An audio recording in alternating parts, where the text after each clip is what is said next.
Salut les amis et bienvenue dans une nouvelle vidéo. Aujourd'hui c'est la partie 2 de ma vidéo gros tri dans mon armoire. Si vous n'avez pas vu la première partie, je vous la mets juste ici dans le petit i. Je vous invite à la regarder avant, ça fait plus de sens comme ça. Mais bon, si vous voulez juste voir celle-ci, vous pouvez aussi. Si vous êtes nouveau ou nouvelle sur cette chaîne, bienvenue. Ici vous trouverez des vidéos sur la mode et essentiellement la seconde main. Et aussi pas mal d'idées de tenues, de lookbook, des choses comme ça pour voilà, vous inspirer et vous donner plein de nouvelles idées de tenues. Et sinon il y a aussi des vidéos sur l'illustration car c'est mon métier initial. Donc si jamais ça vous intéresse également, n'hésitez pas à vous abonner, ça me fera extrêmement plaisir de vous revoir. Et donc je vais vous laisser directement avec la vidéo. En fait, donc la vidéo du jour, je vous ai même pas dit ce que ça comportait. En gros aujourd'hui c'est la partie 2 de mon gros tri. J'ai fait un gros tri dans mon dressing, j'ai fait plusieurs piles, une pile à vendre sur Vinted, une pile que j'avais ramenée chez mes parents parce que ce sont des vêtements qui pourraient intéresser ma maman ou ma petite sœur, une pile de dons que j'ai déjà donné en fait, et une pile de choses à réparer parce que moi j'aime beaucoup prendre soin de mes affaires, les réparer etc, les faire durer le plus longtemps possible, surtout quand c'est des choses auxquelles je suis attachée vraiment personnellement. Donc voilà, c'est vraiment quelque chose que j'adore faire, je le fais très souvent, je répare très souvent des vêtements. Je suis pas forcément une excellente couturière, vous le verrez, c'est vraiment des petites réparations, des petites choses hyper faciles que vous aussi vous pouvez faire au lieu de jeter des vêtements qui pourraient encore servir. Donc ça va de recoudre une chaussette à faire un ourlet de pantalon, enfin c'est vraiment des petites choses hyper simples que vous aussi vous pouvez reproduire, je vous donne des petites astuces etc. Donc c'est ce qui vous attend dans la vidéo du jour. Et il y a également un petit moment, un petit extrait en fait de comment je prends en photo pour les vendre sur Vinted etc. Je vous redonne quelques conseils, mais je vous avais déjà fait une vidéo sur comment vendre sur Vinted, je vous la remets aussi dans le petit i si ça vous intéresse, parce que dans cette vidéo il y a beaucoup plus de conseils, j'apporte beaucoup plus de choses que là dans la vidéo d'aujourd'hui où c'est plus... c'est un petit peu plus rapide on va dire. Donc je vais vous laisser avec la vidéo et on se retrouve à la fin. Donc tout d'abord, après avoir fini mon tri de vêtements, j'ai pris tous ceux que j'avais envie de vendre sur Vinted en photo. Donc là je vous ai mis des petits extraits pour vous montrer un petit peu, mais en fait il n'y a pas vraiment besoin d'avoir un décor de dingue et une mise en scène de folie pour faire de bonnes photos pour Vinted. Honnêtement des fois je peux même pas faire de photos portées des fois sur certains vêtements, donc j'en fais pas. Quand je peux en faire j'essaie d'en mettre parce que je sais que les gens préfèrent. Moi personnellement je suis pas une grande adepte des photos portées, je vois pas trop à quoi ça sert, mais voilà, je sais qu'il y a beaucoup de gens qui préfèrent. Donc voilà, je vous montre, là j'ai mis mon petit trépied, mais avant, quand j'avais pas de trépied, je calais mon téléphone autrement, ou je demandais à mon copain de me prendre en photo, etc. Donc vraiment, il n'y a pas besoin d'avoir du matériel de dingue, il suffit juste vraiment d'avoir une bonne lumière, de faire ça à la lumière du jour pour que les gens se rendent mieux compte, enfin en tout cas de la couleur. Et aussi de la matière, je trouve qu'on se rend mieux compte à la lumière du jour de comment la matière réagit à la lumière, est-ce que c'est une fibre lumineuse, etc. Enfin bref, on voit vraiment mieux la lumière du jour, donc ne faites pas vos photos la nuit, c'est vraiment un truc à éviter. Mais voilà, après il n'y a pas besoin non plus de se casser la tête, vous vendez des vêtements, et surtout si vous les, comme moi, vous les vendez pas cher, vous n'allez pas passer des heures et des heures à prendre de belles photos, à faire de belles mises en page, etc. parce que faut quand même s'y retrouver au bout du compte, donc si vous vendez quelque chose à 1 euro, vous n'allez pas passer 4 heures dessus quoi, voilà, c'est ça que je veux dire. Ensuite je les ai postés directement sur mon Vinted, et là à l'heure où je vous parle j'en ai déjà vendu une dizaine, donc je suis vraiment très contente, mais n'hésitez pas à aller voir, il reste encore quelques pièces. Donc j'étais vraiment assez contente quand même d'en vendre assez rapidement, c'est toujours bien. Et puis mon petit tip, c'est quand ça met trop de temps à se vendre, vous l'enlevez, vous le repostez, et voilà, parce que en fait moi je sais que je recherche souvent par prix et pas par annonce la plus récente ou la plus pertinente, ce qui est le truc par défaut, la notion de pertinence, c'est le réglage par défaut sur Vinted. Moi je fais plutôt par prix généralement, mais du coup c'est vrai que pour beaucoup de gens votre annonce au bout d'un moment tombe en bas de la liste et n'est plus jamais vue par qui que ce soit, donc n'hésitez pas à supprimer votre article s'il met je sais pas 1-2 mois et que c'est toujours en ligne et que vous n'avez pas de nouvelles questions ou de nouveaux messages à propos de votre article, c'est qu'il est tombé trop en bas de la liste, et du coup n'hésitez pas à le supprimer pour le reposter Voilà. Et bien sûr, faites des captures d'écran tout simplement des photos que vous aviez déjà prises, comme ça vous n'avez pas à reprendre des photos de votre vêtement, il suffit juste de le reposter. Et ensuite on va passer donc à la partie réparation de mes vêtements. Donc tout d'abord il y avait ces chaussettes qui étaient trouées au niveau des orteils, donc j'ai juste recousu très simplement et d'une manière pas très jolie. Ensuite il y avait cette robe, en fait elle m'allait très bien, c'est juste qu'elle était un petit peu étroite au niveau du ventre. Donc en fait ce que j'ai fait, c'est comme vous voyez là les boutons sont au bord et moi je l'ai décalé un petit peu pour que j'ai décalé voilà les deux boutons que je vous montre là vers le bord pour qu'il y ait un peu moins d'écart et que du coup ça serre un petit peu moins. Voilà, donc j'ai juste décalé de 5 mm vers le bord pour que ça tire un peu moins le tissu.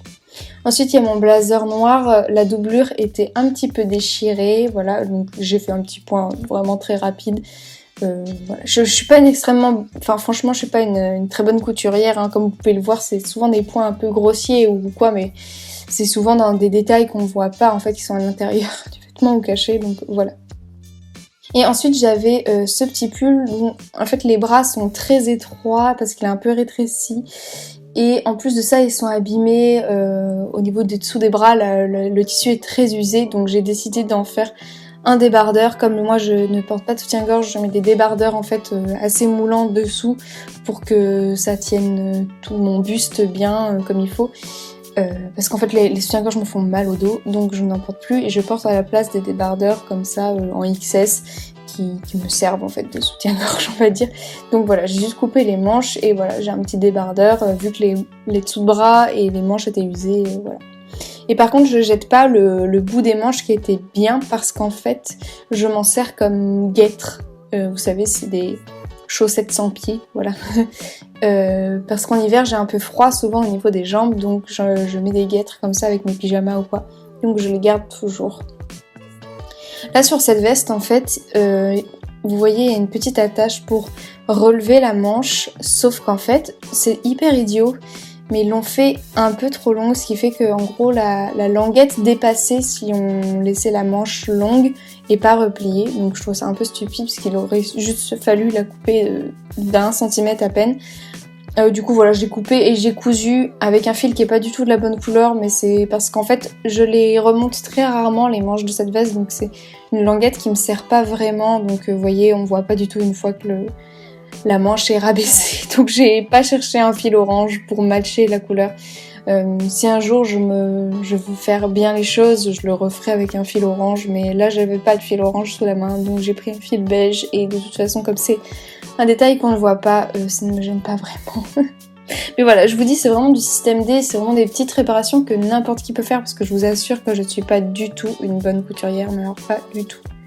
Je connais vraiment le B à bas, recoudre un bouton, voilà, faire un ourlet et encore je les fais pas très droit, mais voilà, enfin c'est juste pour que le vêtement m'aille et convienne mieux à mon utilisation.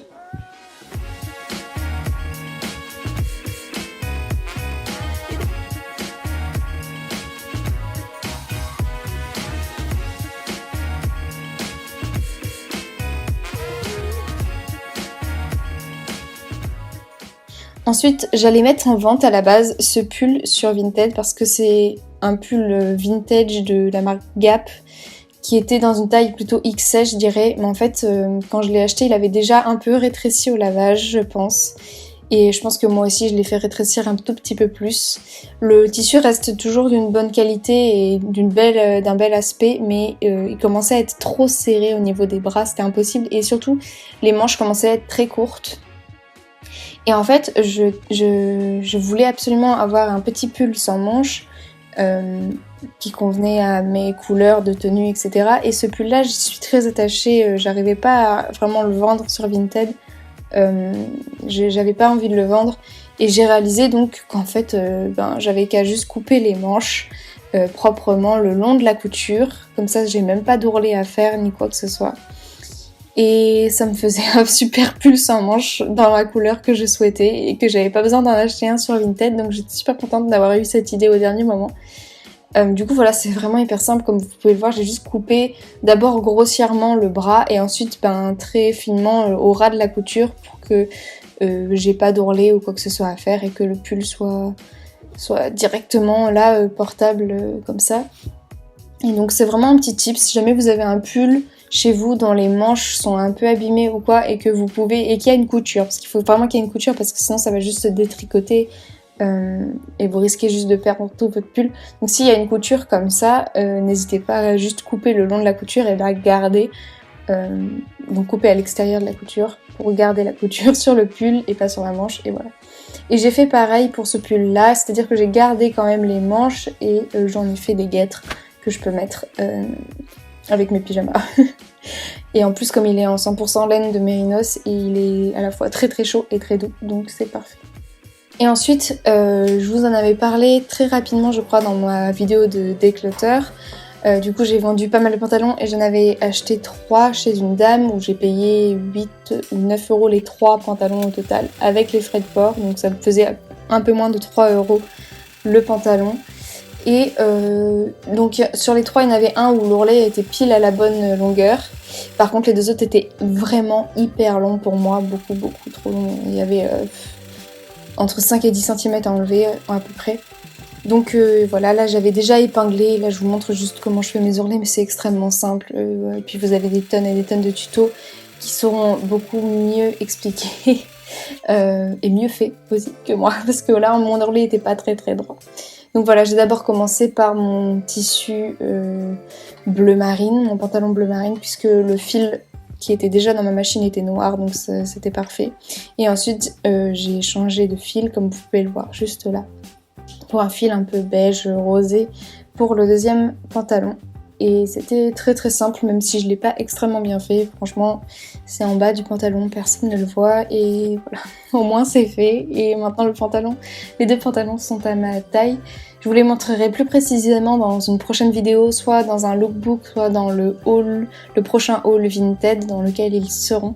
Donc n'hésitez pas à vous abonner si ce n'est pas encore fait pour voir les pantalons et les vêtements que j'ai modifiés là, mais en version portée. Je voudrais pas que cette vidéo de réparation de vêtements soit trop longue, je voulais quelque chose d'un petit peu simple et juste vous montrer que des fois on peut refaire fonctionner des vêtements de notre garde-robe de manière vraiment très facile à la portée de tous. Voilà. Oh, et pour les ourlets de pantalon, si jamais vous n'avez pas de machine à coudre, vous pouvez acheter des bandes autocollantes de thermocollants, on va dire, pour tissu, spécial tissu. Il y en a par exemple chez Ikea, je sais qu'il y en a chez Ikea, mais vous pouvez en trouver ailleurs, où vous avez juste besoin du coup d'un fer à repasser pour vous plaquer votre bande de thermocollant entre les 2 bandes de tissu, et voilà, ça vous fait un ourlet très facilement sans machine à coudre. Moi j'ai fait tous mes ourlets de rideaux comme ça parce qu'à l'époque j'avais pas de machine à coudre là avec moi sur Paris. Et ça fonctionne extrêmement bien, ça tient extrêmement bien. Et c'est hyper facile à faire. Honnêtement, avec le recul, j'aurais peut-être dû faire ça parce que je suis plus douée avec le thermocollant qu'avec la machine. Et voilà, c'en est tout pour ce petit DIY.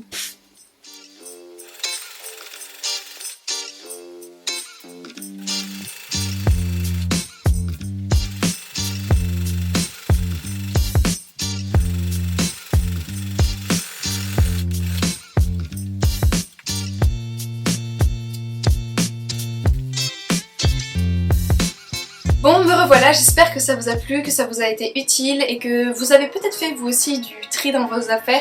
Dites-le moi en commentaire si vous avez fait du tri en même temps. Moi j'avoue que j'adore regarder ce genre de vidéos parce que ça me motive vraiment à regarder dans ma propre garde-robe, voir qu'est-ce qui fonctionne plus pour moi en termes de taille, de goût aussi tout simplement. Donc j'adore regarder ces vidéos-là.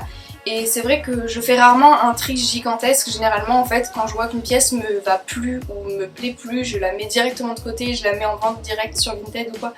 Mais là j'avais vraiment besoin, comme j'ai changé de taille, j'avais vraiment besoin de faire un gros tri et de vérifier plein de choses. Et comme il y avait des affaires que des fois je garde depuis plus de 10 ans, et bah il y a des choses qui ne conviennent plus à mon style de maintenant, etc. Et c'est normal, en 10 ans on change beaucoup. Donc voilà, j'espère que vous aussi vous avez pu faire un peu de tri, profiter de ce nouveau confinement si vous êtes confiné et que vous ne devez pas aller travailler par exemple. ou que vous êtes étudiant et vous n'avez plus cours ou quoi que ce soit, et ben n'hésitez pas à en profiter pour faire du tri, surtout que là la saison de l'été est finie, donc vous pouvez vraiment faire un compte rendu de ce que vous avez porté cet été ou pas, et de voir un petit peu ce qui vous convient. J'espère que cette vidéo vous a plu, si c'est le cas n'hésitez pas à mettre un petit pouce en l'air, ça me fait toujours extrêmement plaisir, ça aide ma chaîne, ça m'aide et c'est gratuit, donc n'hésitez pas à le faire. Et puis bah moi je vous dis à bientôt dans la prochaine vidéo. En attendant, prenez bien soin de vous et voilà, bye.